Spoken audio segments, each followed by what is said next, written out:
18 grams of ground. Right, this is another dosing funnel I've designed. I printed it in glow in the dark plastic, so you can see it glows slightly because I didn't give enough light. So it's pretty cool. Yeah.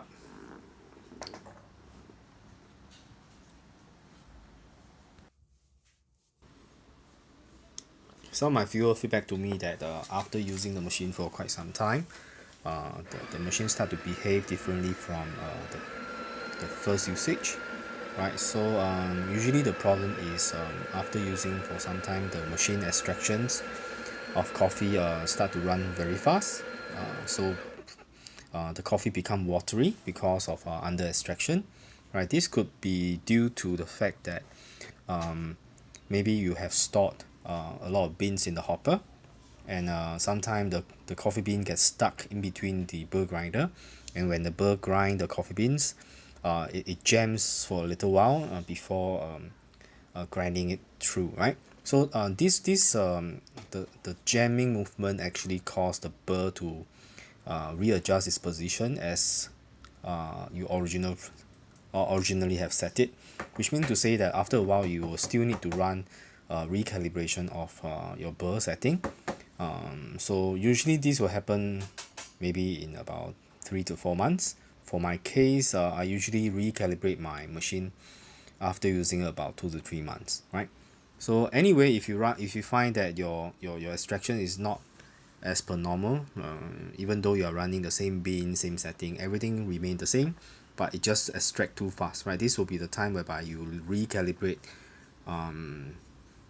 your burr setting, right? Sometimes you may even need to adjust the internal burr setting, right? Because the fine adjustment on the core setting can no longer grind the beans to be fine enough for a proper extraction.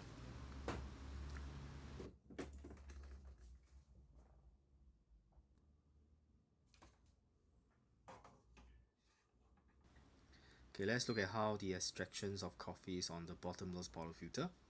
Right, another advantage of using the bottomless is to really see how well you have distribute your ground in the portafilter, and how well you temp, and whether the grind size is right.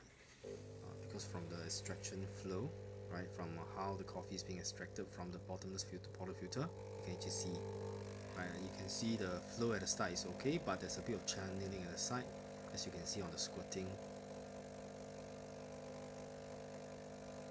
and the flow is a bit too fast, so maybe I have to recalibrate my burr setting.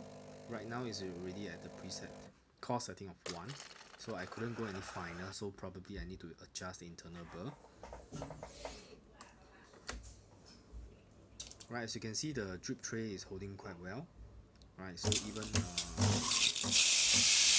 pass steam, when I purge my steam, the plastic didn't melt or deform. It still stay in one piece. So ABS is the right choice.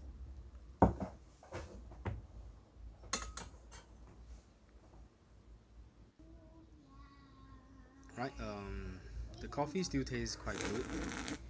Hope you have find this episode useful, and thank you for watching my video, and hope you can subscribe, and see you again.